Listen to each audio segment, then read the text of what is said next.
সবার প্রথমে প্লে স্টোরে যাবে, তারপর টেলিগ্রাম লিখে সার্চ করবে, দিয়ে ইনস্টলে ক্লিক করে দেবে। ঠিক আছে, একটু ওয়েট করো, আমি ইনস্টলে ক্লিক করলাম। আমি যতীন, আমাকে আশা করি তোমরা কেউ চেনো না। তো তোমাদের কাছে আমি এখন নতুন, তো তোমরা সবাই আমাকে সাবস্ক্রাইব করে দিও। ঠিক আছে, আর একদম ধাপে ধাপে দেখাবো, পুরো ভিডিওটা তোমরা দেখো।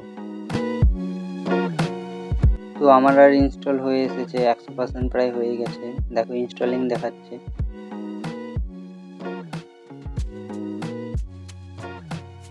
তো এবার আমি সিম্পলি ওপেনে ক্লিক করলাম।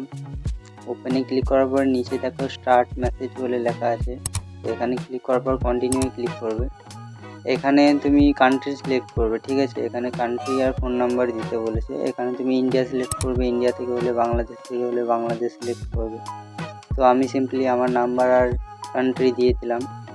তারপর এদিকে ডান দিকে তীর চিহ্নটাতে ক্লিক করবে, তারপর কন্টিনিউ ক্লিক করবে, অ্যালো করে দেবে। অ্যালো করে দেওয়ার পর একটু ওয়েট করবে।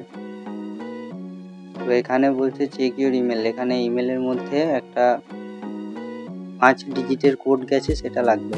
তো আমি সিম্পলি ইমেলে চলে যাব। ইমেলে আসার পর দেখো প্রথমেই দেখতে পাচ্ছ যে একটা টেলিগ্রামের ইমেল ঢুকেছে। তো সিম্পলি এই কোডটা আমি আবার টেলিগ্রামে যাব, এখানে আমি ওই কোডটা দিয়ে দেবো। তো তোমরা তোমাদের কোডটা দিয়ে দেবে। তো তোমরা দেখতেই পাচ্ছ কোডটা দিয়ে দেওয়ার সঙ্গে সঙ্গে কিন্তু মানে একটা আলাদা পেজ চলে এলো। তো টেলিগ্রাম অলরেডি ওপেন হয়ে গেছে। তোমরা নিচের দিকে সেটিং, কন্ট্যাক্ট, প্রোফাইল পেয়ে যাবে। ঠিক আছে, আর ভিডিও দেখে যদি কিছু শিখতে পেরেছো তাহলে অবশ্যই সাবস্ক্রাইব করে দিও পরবর্তী এরকম ভিডিও দেখার জন্য।